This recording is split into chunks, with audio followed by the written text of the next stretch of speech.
What's up, community? Pastor Brad here with another episode of the DBR.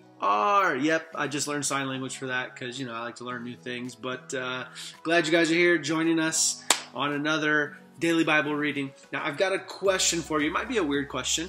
How do you rest? Or, who do you find your rest in? Right? That's not typically a normal question. Who do you find your rest in? Are there certain life-giving activities that you do? Are there certain rules and regulations that you might have placed on those activities so that you can be in a moment of rest? Now, for me, there are two things. And there's a lot of, there's quite a few things that I can do that I enjoy that are life-giving activities, but there's two things that when I do, I'm like, okay, this is a moment of rest for me. The first one is just putting on a movie, grabbing some junk food, and hanging out on the couch and vegging out for a couple of hours. That's awesome. The second one for me is a chance in the morning to go ride my motorcycle for a couple of hours with no agenda. I'm not riding someplace. I'm just riding around, hanging out, having fun. Now, I want you to hold whatever it is you're thinking, those couple of activities, those life-giving things, those restful things that you do. I want you to hold that in suspension in your mind as we work through this passage in Mark chapter 2, verses 23 through 28, and just kind of put it up against what we see in Scripture. And so this is what Mark 2, 23 through 28 says. One Sabbath, Jesus was going through the grain fields, and as his disciples walked along, they began to pick up some heads of grain. The Pharisees said to him, "Look, why are they doing what is unlawful on the Sabbath?" And he answered, "Have you never read what David did when he and his companions were hungry and in need?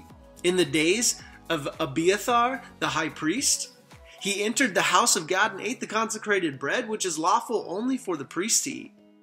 And he also gave some to his companions. Then he said to them, the Sabbath was made for man, not man for the Sabbath. So the Son of Man is Lord even of the Sabbath." Man, what a great passage. Now, just a couple of things about this passage. The word Sabbath translates to ceasing activity or just rest. And it's something that God's people put into practice to mirror God's day of rest after creation. But over the centuries, over hundreds of years, the essence of why they were practicing Sabbath became trapped under teaching and arbitrary rules and regulations and religion and basically to the point where you weren't allowed to breathe on your day of rest. It was just super stringent. And all of a sudden there was just all these rules and regulations to it. And it probably took the joy out of resting, I think. Now, Jesus and his disciples, I guess it was a Sabbath day, and they were walking through a grain field, and so they start picking some grains to snack on. And this, directly kind of hit some of the rules and regulations that somebody said a couple hundred years prior. And the Pharisees were irritated after they were seeing Jesus do this, and they were mad at Jesus again. And his question to them is really sarcastic and funny. Jesus' question to the Pharisees is really sarcastic and funny. Because when he says, have you never read, this story? And of course these peeps have read this story.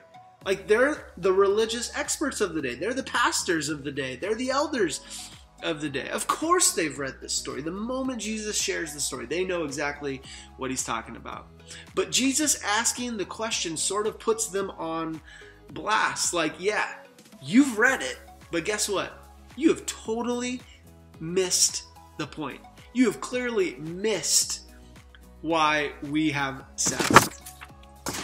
And so the story, I think this particular passage in Mark, reminds us of how easy it is to build a hedge of religiosity around some things. Now, here, it's rest in this story.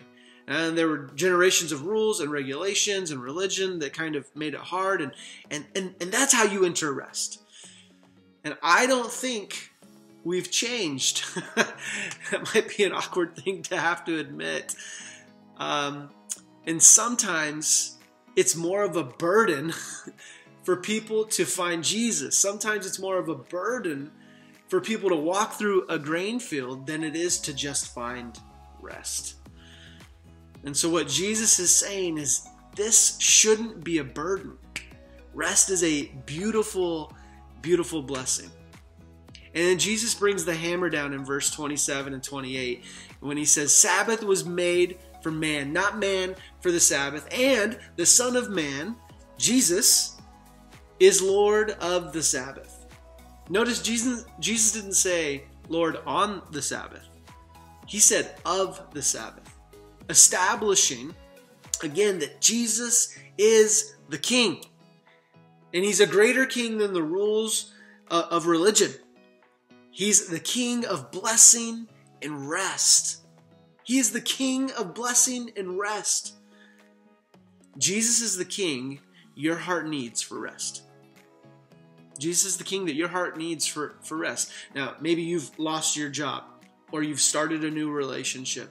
You're watching a family member battle a disease. You've got a promotion. You're going through a divorce. You're on the path to find the answers to life's greatest questions. No matter the moment of life that you find yourself in, I want you to hear that Jesus is the King your heart needs to find rest. Now, I don't exactly know what it looks like for you because I'm not going to put any rules or regulations on how this looks today. I'm going to try to do my best to not be a Pharisee, but maybe it's just 5 minutes for you to clear your mind and focus on Jesus. Maybe you need to listen to a worship song, a particular type of worship song. Maybe you read some scripture right before you take a power nap. I don't know exactly what your soul needs to find rest within King Jesus today, but I do ask that you try, because the options are limitless, and Jesus is the King who wants to give you rest. Jesus wants to meet you in that moment. And if your soul is thirsty for rest, Jesus is there. I'm excited for you to try this today. I'm going to try it myself. I don't know exactly what I'm going to do yet, but I'm going to try and find some rest inside King Jesus for just a moment today. And I think it's going to be fun. I want to encourage you, after you watch this today, to go and be the church, to set the standard of what it means to follow King Jesus with our lives, even when it relates to our rest. Love you guys. See you soon.